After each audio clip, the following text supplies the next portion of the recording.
travailleuses, travailleurs. 1,7 million d'emplois créés. Je disais qu'il fallait traverser la rue. Là, il faut faire 1 mètre. Si intelligence artificielle plus vous égale intelligence artificielle, vous êtes au chômage. Qui décrochera le job ? Bonjour à toutes et à tous et bienvenue dans l'émission Patati et Patata, l'émission qui va chercher l'information RH. Je respire là où elle se trouve. Et aujourd'hui, Jérémy, qui est-ce qu'on reçoit sur notre plateau ? J'ai bien l'impression que nous recevons Thibaut. Et là, je te vois pour la première fois en face. En face, c'est vrai qu'on a changé de studio. Tout le monde va pouvoir le voir. Vous nous direz d'ailleurs en commentaire si vous aimez ou pas cette nouvelle configuration du podcast. J'espère que oui, parce qu'on ne veut pas changer. Hein. Sans plus attendre, on vous fait découvrir notre invité du jour, Tonton Karim. Bonjour. Salut Karim. Salut. D'ailleurs, est-ce qu'on dit Tonton, Karim Comme tu veux. Ouais. De son vrai nom, Karim Eshmi. Karim Eshmi, Tonton Voilà, Karim. ou Tonton Karim. Tout me va. Comme vous avez envie. Salut Karim, merci Salut. d'être sur notre plateau. Tout le monde te connaît, enfin presque, mais tu vas te présenter pour ceux qui ne te connaîtraient pas. Allez, brièvement. Tonton Karim, moi du coup, je suis fondateur d'une agence de conseil RH qui s'appelle Find Your Way, avec 2 missions. La première, c'est d'aider les étudiants à mieux s'insérer sur le marché. Parce que je me suis souvenu que quand moi, j'avais été à l'université, personne n'était venu m'aider et j'aurais eu besoin. Et la deuxième partie de ma mission, c'est d'aider les entreprises à mieux recruter. Donc, c'est avec de la marque employeur, de la création de contenu, de l'influence. Voilà, Donc pour presque B2C et B2B quoi, à la fois. Tu Oui, es en réalité. le lien en fait entre les deux. moi. En fait, c'est le lien, effectivement, la boucle est bouclée. Ouais. Mais en réalité, c'est pas du B2C, parce que je veux pas que les étudiants aient à payer l'offre. Donc, Ouais. c'est les écoles qui payent, Ouais. mais pas Ok. les étudiants. Très bien, Ok, très bien, c'est très très clair. intéressant. Du coup, en tant que créateur de contenu, influenceur, blogueur, je sais même plus comment on les appelle aujourd'hui, créateur de contenu, ça fait plus sérieux, non ? Blogueur, c'est un peu. Oui, Ça fait le non, mec qui c'est un facture passe-bille. en fait. Ouais. Un peu à l'ancienne, si on veut voir. Est-ce que tu peux nous expliquer ce qui te passionne en fait dans ton travail au quotidien ? Déjà, ce qui me fait vraiment kiffer, moi, c'est le fait d'avoir cette espèce de possibilité presque infinie de créer. Il y a un côté créativité qui est extrêmement important. Enfin, tu vois, Ouais. on te pose une problématique d'attractivité, de recrutement, et au final, tu dois réfléchir à comment rendre le truc sexy, comment rendre le Ouais. truc un peu. C'est vrai que c'est pas donné à tous. Hein. Bah La non. preuve, c'est que réussir à faire du fun avec du sérieux, parfois, Ouais, l'exercice est assez complexe. c'est Est-ce dur. que tu enfin. te sens encore jugé parti ? Est-ce que lorsque tu accompagnes une entreprise, tu te dis comment je ferais pour toucher un gars comme moi et pas dire du bullshit ? On en a parlé hors antenne tout à l'heure sur Ouais, les ouais. valeurs et tout ce qu'on raconte. Est-ce que tu réfléchis à ça encore ? Ouais. Toujours, ouais, toujours, parce que je me dis, tu vois, ça sert à rien de créer juste un truc hyper plat. Enfin, les boîtes ont absolument pas de mal à créer du contenu qui est lié au produit, au service, tu vois. Mais quand tu es candidat, je trouve que tu as peu de contenu qui vraiment te parle et t'aide à te projeter au sein de la boîte. Et à chaque fois, je me dis, est-ce que moi, j'aurais regardé vraiment jusqu'au bout ? Est-ce que j'aurais écouté ? Est-ce Ça, que ça le m'aurait bon fait exercice. kiffer Est-ce que j'aurais Ouais. écouté Patati et Patata ? Putain, c'est chiant jusqu'au bout. C'est long, ils parlent. C'est long, parlent. et ils racontent leur vie sur leur Ouais, valeur. je veux dire, c'est ça aussi le truc. C'est Bien est-ce que sûr. vraiment, toi, ça te Ouais. donne envie Bien sûr, t'as raison. De rejoindre cette boîte, quoi. Ouais. Est-ce que tu arrives à faire transpirer la marque employeur ? C'est beau, transpirer la marque employée. Je Transpirer, réutiliserai je sais ça. pas si c'est beau, mais Oui, en mais tout je cas, trouve ça- bon. Bon, Karim, tu connais hein, cette émission, pas ou peu, mais je pense que tu la connais un peu. On va te proposer de participer à plein de petits jeux en lien avec la patate, parce que Patati et Patata, on est très D'accord. créatifs et tu le sais. Est-ce que créativité, tu es prêt ? toujours. Est-ce qu'on peut y aller ? Je suis prêt. Allez, je suis Alors, prêt. Alors c'est parti. Alors, Qui décrochera le job ? à quelle époque aurais-tu voulu vivre ? Écoute, moi, je suis né dans les années 90. pas vrai. Si, c'est vrai. Et en vrai, j'ai kiffé mes années, mais juste une décennie avant, les années 80. Moi, j'aurais kiffé. On de mettra ouf, le tu générique de Voyage. vois. Bah, tu peux de ouf. Mais tu vois, moi, j'aurais kiffé. Je trouve que c'est une décennie il y a une vibe T'es qui est. joyeuse. Ah, de ouf. Ça te représente ça alors ? Ouais. Ok. Ouais, c'est Ouais. intéressant. C'est l'heure de la patate folle. Ah. Alors, qu'est-ce que c'est la patate Non. folle ? Dans cette séquence, Karim, Crazy une patate question folle. à laquelle tu n'étais pas préparé va apparaître sur l'écran. Elle est ici, on va te la lire.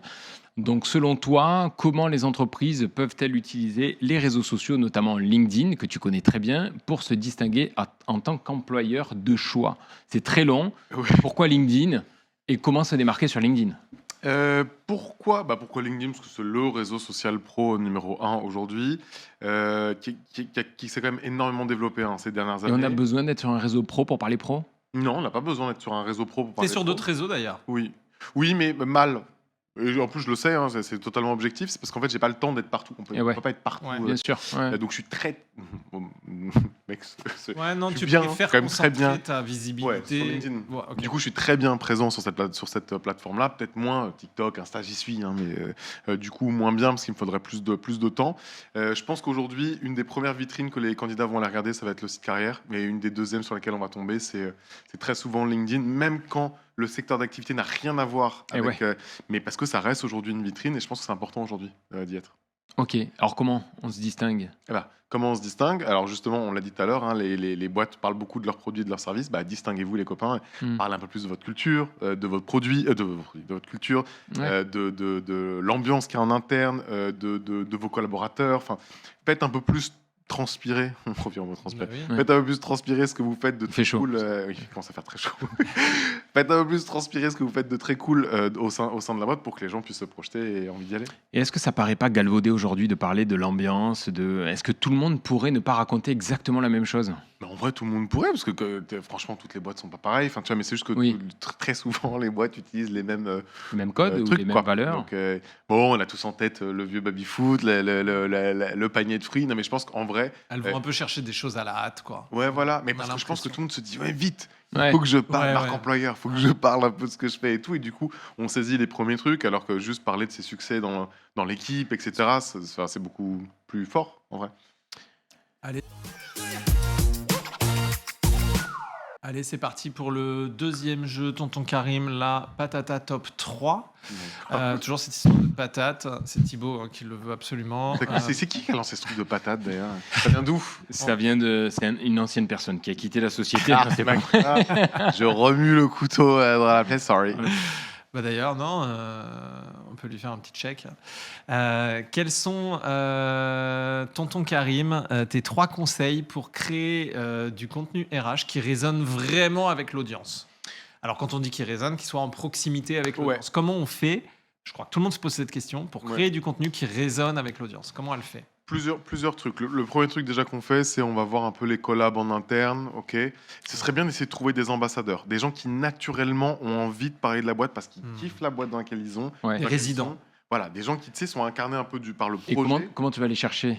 Parce que souvent, tu vas les chercher d'un point de vue très corpo, mail, affiche, etc., programme ambassadeur. Est-ce que ça fait pas un peu peur à un mec qui voudrait, ou une nana qui voudrait être... Bon, je pense que après, on arrive assez facilement normalement à identifier ceux qui sont tu sais, Ouais.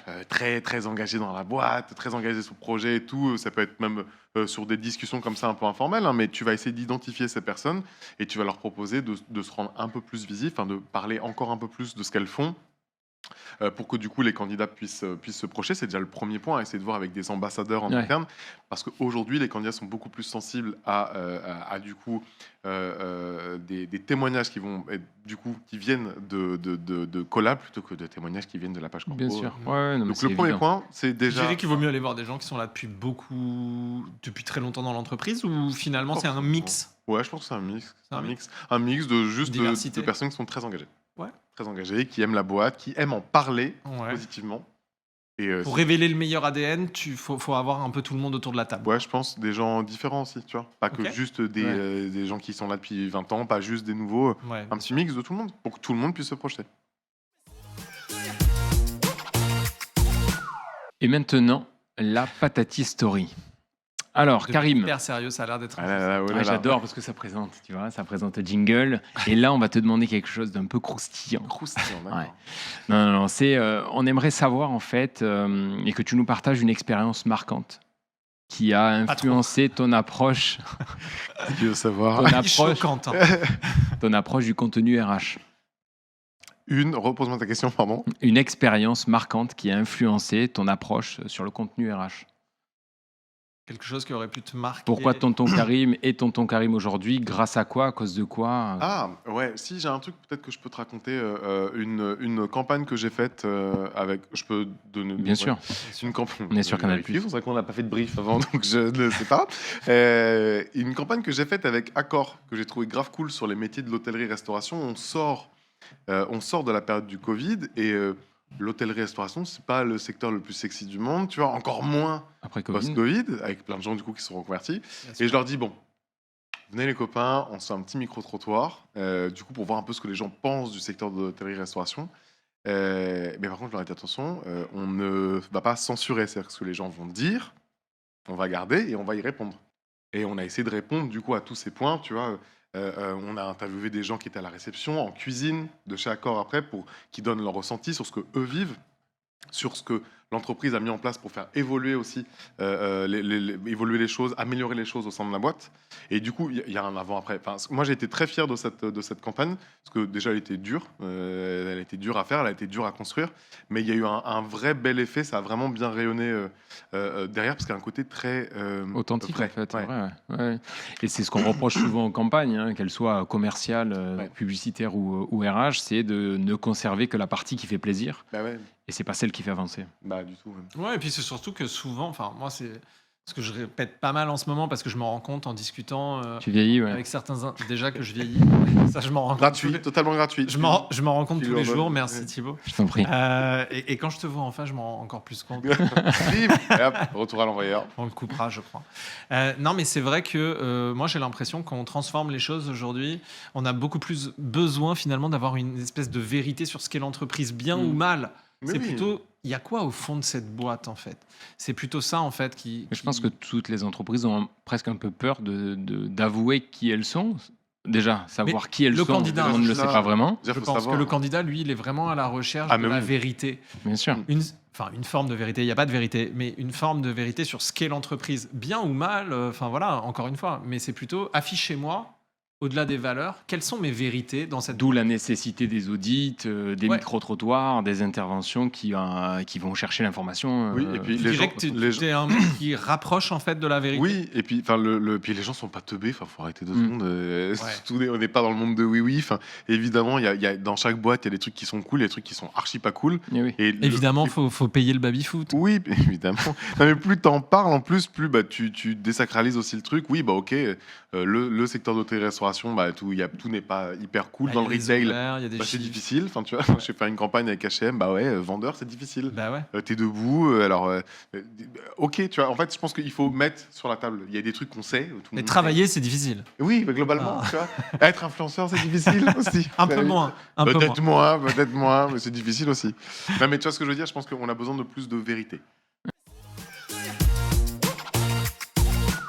Tu as carte blanche, tonton Karim, pour aborder les sujets, le sujet de ton choix. Si tu devais mettre un sujet en exergue, parler de la peut-être une diversité. revendication, le mot est peut-être trop fort, mais Mm. quelque chose en fait qui te tient à cœur sur LinkedIn au quotidien. Tu te dis tiens, encore un truc où j'aimerais bien en parler. Bah, finalement, c'est le moment. Ouais, profite de ce côté anti-corpo. C'est mon moment à moi. C'est ton moment.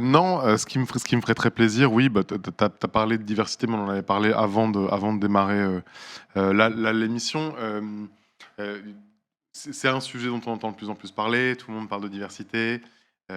Parfois bien, parfois moins bien. Parfois c'est vraiment vrai, parfois c'est un peu moins vrai. Et c'est vrai que ce serait cool. Moi, j'ai vraiment espoir. Je trouve que ça a énormément évolué au fil des années. Il y a plus d'inclusion, ça c'est sûr. Mais on a encore beaucoup de chemin à faire dans plein de secteurs et dans plein de métiers, dans plein d'entreprises, et ce serait cool que ça bouge vraiment. Donc je t'ai dit, j'ai vraiment bon espoir, je suis vraiment positif sur le sujet, parce que je me rends compte de tout le chemin déjà qu'on a parcouru, mais ce serait cool qu'on soit encore plus conscients tous de tout ça et que ça avance encore mieux. Ok, message à l'intégration alors. Finalement, pour aller plus loin. Message bien passé, effectivement nécessaire aujourd'hui pour que les entreprises acceptent de l'être plutôt que de le dire. Exactement. Pour certaines, pour la plupart, évidemment, toutes jouent le jeu. Mais merci beaucoup, Karim, en tout cas, pour tous ces insights, tout ce que tu nous as apporté. C'est cool de te Merci voir pour avec le le sourire. smile. Avec plaisir. Exactement. Et à très bientôt. À bientôt, tonton Karim. Ciao, ciao. Salut. Décrochera le job